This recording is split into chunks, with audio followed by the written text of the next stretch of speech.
So in this video we will see our next point, Android architecture. तुम्हाला theory paper जर होईल suppose झाला तर तुम्हाला 4 मार्क्स किंवा 6 मार्क्ससाठी 99% क्वेश्चन येतो एक्सप्लेन अँड्रॉइड आर्किटेक्चर.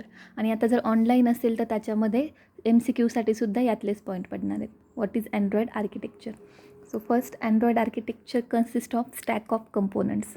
म्हणजेच काय, अँड्रॉइड आर्किटेक्चरमध्ये number of software components include असतात. आता ही डायग्राम आहे अँड्रॉइड आर्किटेक्चरची. Android architecture means stack of software components. आणि अँड्रॉइड आर्किटेक्चर सेक्शनमध्ये डिवाईड केलेलं आहे. आता मग हा एक सेक्शन, हा एक. म्हणजेच Android architecture is divided into number of sections and Android architecture consist of 4 layers. How many layers in Android architecture? There are 4 layers. First layer is Linux kernel, then libraries and Android runtime. आता हे 2 separate आहे but एकच layer आहे. So Linux kernel, libraries, Android runtime, application framework and application. These are 1, 2, 3 and 4 layers but 5 parts. Linux kernel, libraries, Android runtime is another separate part. Application framework आणि application म्हणताना तुम्ही 4 layers म्हणायच्यात, पण लिहिताना तुम्हाला Android रनटाईमसुद्धा एक layer म्हणूनच consider करायचं आहे. Okay, so first is see the diagram. This is the Android architecture. Android आर्किटेक्चरमध्ये जो सगळ्यात लास्टची बॉटम अप लेयर आहे ती कुठली आहे? Linux kernel. Means Linux kernel काय, सगळ्यात bottom up layer of Android architecture. And Linux kernel is also called as heart of Android architecture. Android आर्किटेक्चरमध्ये ओव्हरऑल तुमच्या ह्या डायग्राममध्ये सगळ्यात इम्पॉर्टंट पार्ट कुठला आहे? तुमचा लिनक्स कर्नल, की जो सगळ्यात बॉटमला आहे आर्किटेक्चरच्या, but it is a heart of Android architecture. Linux kernel is a heart of Android architecture. मग ह्या लिनक्स कर्नलमध्ये ह्या आर्किटेक्चर्समध्ये ॲप्रॉक्झिमेटली 115 पॅकेजेस आहेत. 115, जवळजवळ 115 पॅकेजेस ॲप्रॉक्झिमेटली ह्या अँड्रॉइड आर्किटेक्चरमध्ये बिल्ड आहेत. What is the use of Linux kernel? आपण मग अशीच म्हटलं होतं की Linux kernel according to your need, जसं तुम्हाला अँड्रॉइडमध्ये जसं तुम्हाला मॉडिफिकेशन करायचं आहे त्या मॉडिफिकेशननुसार तुम्ही कर्नल पण काय करू शकता? मॉडिफाय करू शकता. म्हणजे जर तुम्हाला सोर्स कोड ॲक्सेस करायचा असेल तर तुम्ही अकॉर्डिंग टू युअर नीड तुम्ही कर्नल पण मॉडिफाय करू शकता. मग लिनक्स कर्नलचा यूज काय, की लिनक्स कर्नलमध्ये हे जे सब पार्ट्स आहेत, डिस्प्ले ड्रायव्हर, कॅमेरा ड्रायव्हर, हे जे सगळे ड्रायव्हर आहेत, ह्या ड्रायव्हरला ॲक्सेस करायचं काम कोण करतं आहे? तुमचा Linux kernel. Linux kernel access all these drivers. किंवा ह्या ड्रायव्हरचे सगळे प्रॉपर फंक्शनली वर्क होते. ते कशामुळे वर्क होतं आहे? Because of Linux kernel. Display, तुमच्या अँड्रॉइड सिस्टीममध्ये डिस्प्ले प्रॉपरली वर्क होतं आहे त्यासाठी कुठला तरी ड्रायव्हर असणार आहे. तो कशात बिल्ट असणार आहे? लिनक्स कर्नलमध्ये. कॅमेरा जर तुमच्या अँड्रॉइड फोनचा प्रॉपरली वर्क होत असेल तर ते again because of Linux kernel. Flash memory driver, binder driver, power management, audio driver, wifi driver, keypad driver. These the number of drivers are access and approaches by Linux kernel. मग Linux kernel कुठल्या सिस्टीमच्या number of system functionalities provide करतं. त्याच्यामध्ये process management, device management, memory management आणि network stack. म्हणजेच काय, की तुमचं लिनक्स कर्नल काय प्रोव्हाइड करतं? सिस्टीमला नंबर ऑफ फंक्शनॅलिटी. मग त्यामध्ये पहिली फंक्शनॅलिटी काय? Process management. म्हणजेच काय करतं? कुठल्या प्रोसेस कुठल्या सिस्टीमसाठी अलोकेट करायला पाहिजे त्याचं काम करतं. डिव्हाइस मॅनेजमेंट, मेमरी किती अलोकेट करायची म्हणजे मेमरी मॅनेजमेंट. नेटवर्क स्टॅक म्हणजे नेटवर्क कम्युनिकेशनसाठी काय यूज होते? तुमचा लिनक्स कर्नल. लिनक्स कर्नलचे फीचर्स काय काय आहेत? Function, process management, device management, memory management आणि नेटवर्क कम्युनिकेशन. म्हणजेच काय, की कर्नल ह्या सगळ्या थिंग्स काय करतो? हँडल करतो आहे. डिव्हाइस ड्रायव्हर आणि नेटवर्क कम्युनिकेशन ह्या सगळ्या अँड्रॉइड सिस्टीममधल्या अँड्रॉइडचे सगळे जे मेन पार्ट आहे ते कोण हँडल करतो? In short Linux kernel. Process management, device management, memory management, network communication, device driver etcetera, all these things handle by Linux colonel.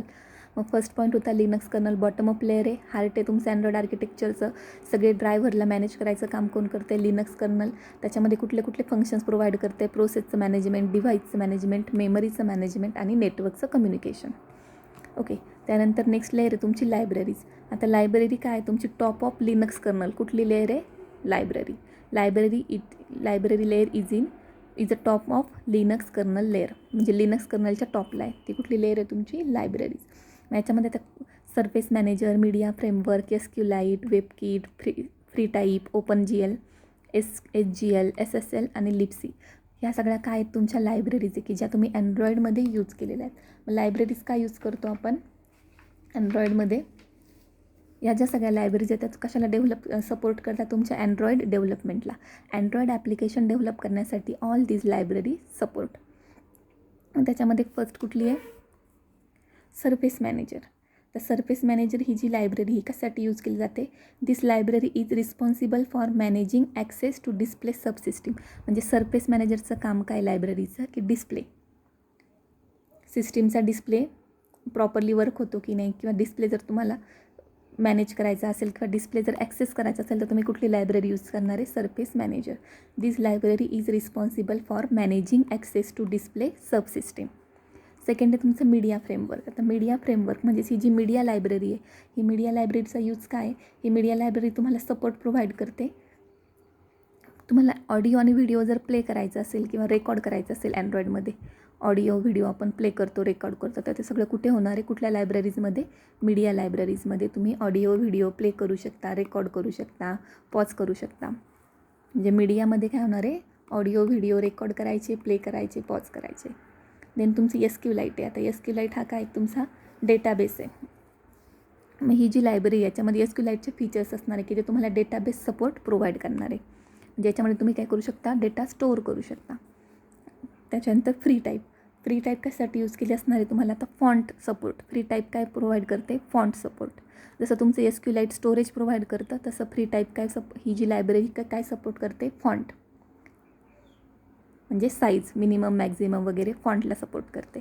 नंतर वेबकिट. वेबकिट ही जी लायब्ररी ही सुद्धा ओपन सोर्स आहे. वेबकिट काय? तुमचं open source web browser engine.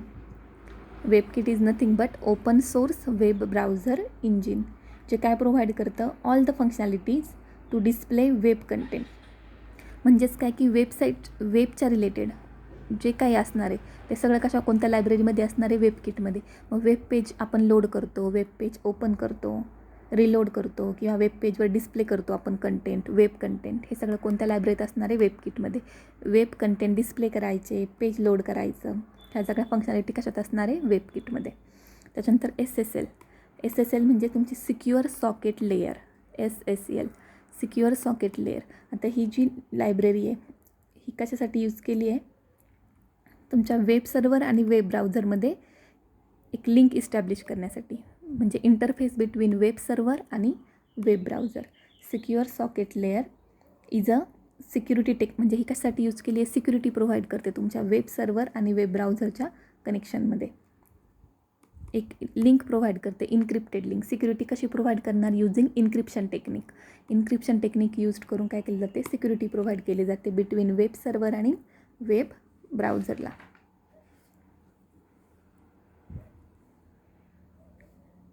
या काय सगळ्या तुमच्या लायब्ररीज. त्याच्यानंतर इकडे आहे तुमचं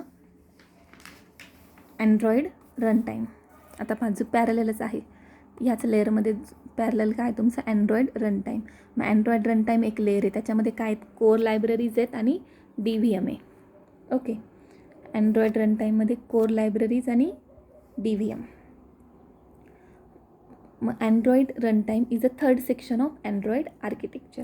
Android runtime is a third section of Android architecture. बॉटमचा होता लिनक्स कर्नल, सेकंड होता लायब्ररीज, आणि थर्ड सेक्शन काय? Android runtime.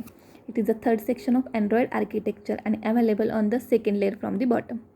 ओके. मग अँड्रॉईड रनटाईमचा यूज काय की दिस सेक्शन प्रोव्हाइड की कंपोनंट. त्याच्यामध्ये दोन कंपोनंट आहेत पहा, कोर लायब्ररीज आणि DVM. कोर लायब्ररीज ज्या आपण आत्ता ऑलरेडी पाहिल्या त्या लायब्ररीज, प्लस काय याच्यामध्ये extra additional component DVM. DVM means Dalvik virtual machine. Dalvik एका सायंटिस्टचं नाव आहे.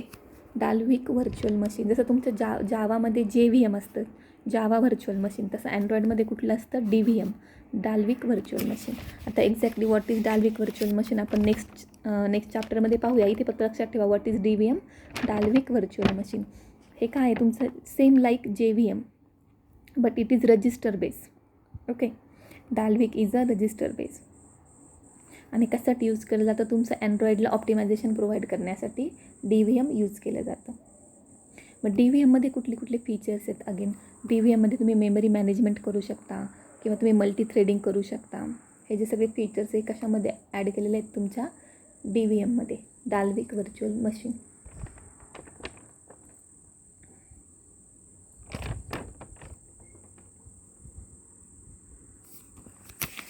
आणि अँड्रॉइड रन टाईममध्ये तुमच्या अगेन काय कोर लायब्ररीज आहे. कोर लायब्ररीचा यूज काय की ते तुम्ही अँड्रॉइड डेव्हलपर जे आहेत ते काय करतात, अँड्रॉइड ॲप्लिकेशन्स राईट करतात using Java programming language. Android applications write करण्यासाठी आपण काय करतो, कोर लायब्ररीज यूज करतो. आणि DVM काय करते, तुमचं मेमरी मॅनेजमेंट, मल्टी थ्रेडिंग हे काय कोण करते, तुमचं DVM. त्याच्यानंतर काय इकडे next virtual layer application framework.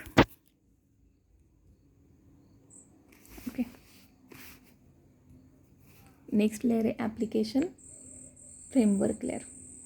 आता ॲप्लिकेशन फ्रेमवर्क लेअर ही काय हायर लेवल सर्विस आहे. Application framework layer also called as it layer provide many higher layer services. मग कोणाला प्रोव्हाइड करणार आहे हायर लेवल सर्विसेस? ऑब्वियसली ॲप्लिकेशन्सला in form of Java classes.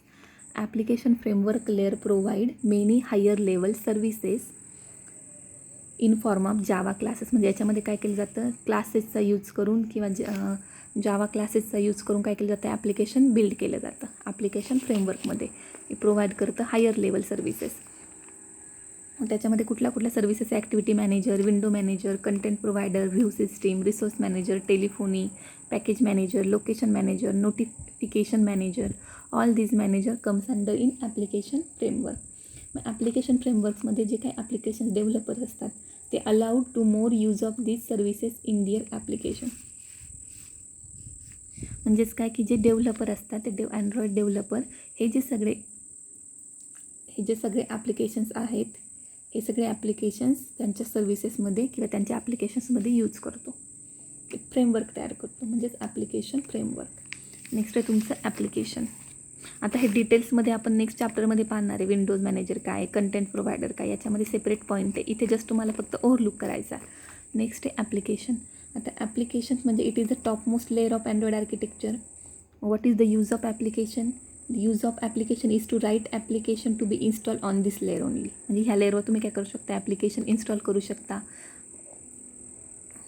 आता मग याच्यामध्ये होम, कॉन्टॅक्ट, फोन. आपण अँड्रॉइड फोन ओपन केल्यावर तुम्हाला हे ऑलरेडी दिसतात ॲप्लिकेशन. होम असतं, कॉन्टॅक्ट असतं, फोन असतं, म्हणजे ब्राउझर असतं. म्हणजे हे काय असतात, प्री बिल्ड असतात, ऑलरेडी इन्स्टॉल केलेले असतात.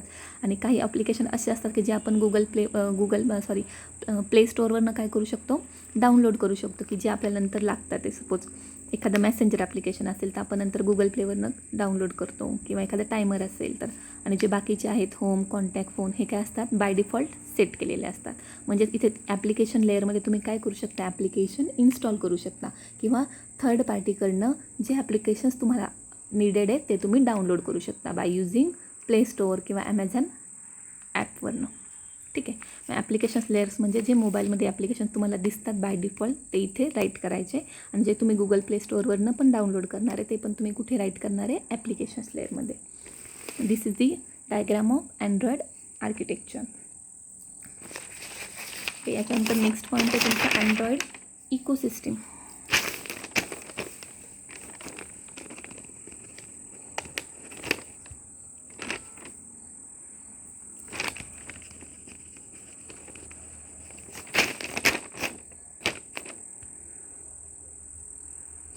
अँड्रॉइड इकोसिस्टीम मीन्स काय?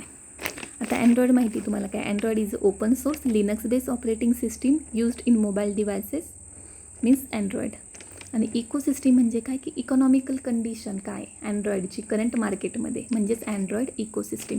इकॉनॉमिकल कंडिशन म्हणजे फायनान्शियल स्टेटस, इकॉनॉमिकली अँड्रॉइड मार्केटमध्ये रनेबल आहे की नाही हे कशात चेक करणार आहे आपण, अँड्रॉइड इकोसिस्टीममध्ये. मग ही काय, ecosystem is a term of market terminology. म्हणजे इकोसिस्टीम काय रेफर करते, मार्केट टर्मिनॉलॉजी. म्हणजे ecosystem in market terminology refers to the interdependence between demand and supply.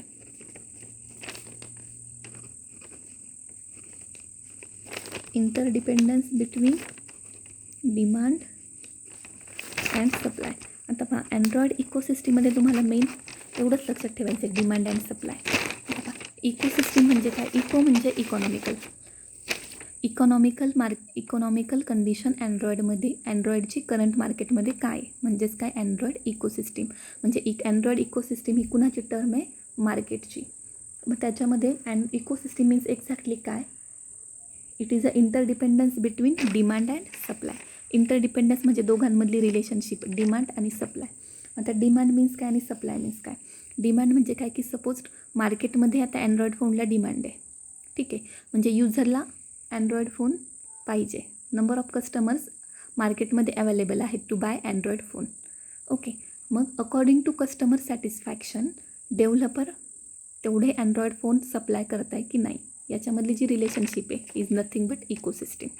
म्हणजे त्याच्यावरनं तुमचं अँड्रॉइडचं इकोसिस्टीम काय केले जाते? डिफाईन केले जाते की तुम्हाला अँड्रॉइडला डिमांड किती, मार्केटमध्ये डिमांड किती आहे आणि market according to that demand तुमचं मार्केट किंवा तुमचा डेव्हलपर त्या रिस्पॉन्सने पर्टिक्युलर अँड्रॉइड फोन असेल किंवा पर्टिक्युलर जे काही असेल ते सप्लाय करतं आहे की नाही अकॉर्डिंग टू कस्टमर नीड. म्हणजे जेवढी डिमांड आहे त्याच्या पटीत सप्लाय होते की नाही, ह्या दोघांमधली relationship is nothing but ecosystem. म्हणजेच काय अँड्रॉइड इकोसिस्टीम म्हणजेच काय? इंटरडिपेंडन्स बिटवीन युजर डेव्हलपर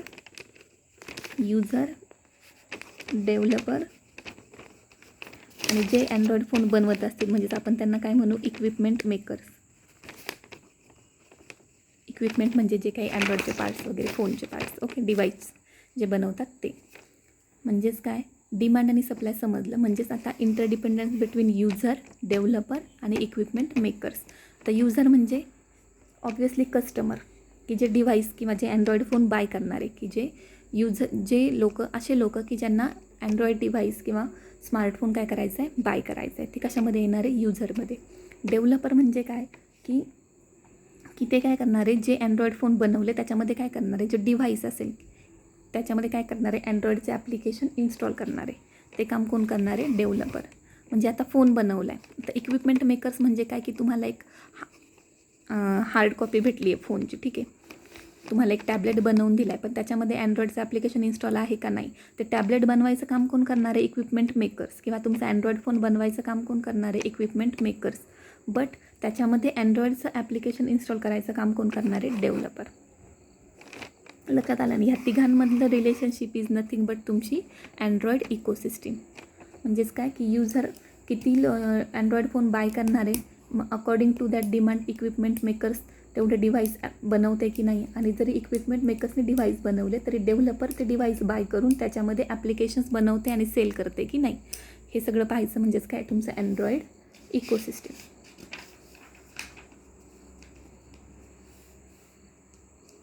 आता अँड्रॉइड इकोसिस्टीमलाच आपण काय म्हणतो? Mobile ecosystem. त्याची डेफिनेशन काय? The individual set of goods and services offered by mobile devices company comparing the devices hardware software applications and user account. म्हणजेच काय इन शॉर्ट की goods and services किती डिमांड होत आहे, किती सप्लाय होत आहे, आणि युजर किती डिमांड करते, developer according to that demand त्याच्यामध्ये ॲप्लिकेशन्स इन्स्टॉल करत आहे का, आणि इक्विपमेंट मेकर्स डिव्हायसेस बनवते का, हे सगळ्यांमधली relationship is nothing but Android ecosystem. त्याच्यानंतर tools required for developing and Android application. Next sub point आहे, 2 मार्क्ससाठी येतो. Tools required for developing. जर तुम्हाला अँड्रॉइड ॲप्लिकेशन डेव्हलप करायचं असेल तर कुठले कुठले मार्केटमध्ये टूल्स अवेलेबल आहेत त्याची जस्ट नावं विचारतात 2 मार्क्ससाठी. तर पहिलं कुठलं आहे? ॲडोबी फ्लॅश. आता हे तुम्हाला थोडं लक्षात ठेवायला थोडं टफ जाईल पण तुम्ही रीड करायचं म्हणजे लक्षात येईल. ॲडोबी फ्लॅश हे काय टूल आहे मार्केटमध्ये अवेलेबल अँड्रॉइडचं रेडी. जर तुम्हाला अँड्रॉइड ॲप्लिकेशन डेव्हलप करायचं असेल तर तुम्ही हे टूल यूज करू शकता. किंवा तुमचं रबीलाच काय म्हणतो आपण? रुबोटो. हे एक टूल आहे तुमचं मार्केटमध्ये अवेलेबल. देन तुमचं झॅम्ब्रिन एक आहे, झॅम्ब्रिन स्टुडिओ 2.1 व्हर्जन. जसं अँड्रॉइड स्टुडिओ असं तसं झॅम्ब्रिन स्टुडिओ एक आहे. नंतर अजून एक टूल आहे तुमचं बेसिक फॉर अँड्रॉइड. हे पण एक टूल आहे की जे तुम्ही यूज करून अँड्रॉइड ॲप्लिकेशन डेव्हलप करू शकता. किंवा ॲप्सिलिरेटर एक टूल आहे तुमचं, ॲप्सिलिरेटर टिटॅनियम एक टूल आहे, टिटॅनियम. आता हे ॲक्सिलरेटर टिटॅनियम हे जे टूल आहे तुमचं HTML आणि जावास्क्रिप्टवर डिपेंड आहे. HTML अँड जावास्क्रिप्ट हे टूल यूज करून सुद्धा तुम्ही अँड्रॉइड ॲप्लिकेशन डेव्हलप करू शकता. किंवा अजून एक टूल आहे तुमचं स्क्रिप्टिंग लेअरचं, स्क्रिप्टिंग लेअर फॉर अँड्रॉइड. हे पण एक टूल आहे. जसं तुमचं ॲक्सिलरेटर टिटॅनियम जावा आणि HTML जावास्क्रिप्ट आणि HTML यूज होतं, तसं तुमचं स्क्रिप्टिंग लेअर फॉर अँड्रॉइडमध्ये पायथॉन किंवा पर्ल या लँग्वेज यूज होतं. पायथॉन किंवा PERL पर्ल. ठीक आहे. मग हे सगळे काय टूल्स आहेत, हे टूल्स करंटली मार्केटमध्ये अवेलेबल आहेत की जे तुम्ही यूज करून अँड्रॉइड ॲप्लिकेशन डेव्हलप करू शकता. फर्स्ट आहे तुमचं ॲडोबी फ्लॅश, सेकंड आहे रबी किंवा रुबोटो, झॅमरिन basic for Android, accelerator titanium याच्यामध्ये जावास्क्रिप्ट किंवा HTML यूज केलं जातं. नंतर स्क्रिप्टिंग लेअर त्याच्यामध्ये पायथॉन किंवा पर्ल यूज केलं जातं. जस्ट लक्षात ठेवा की कुठले कुठले टूल्स यूज केले.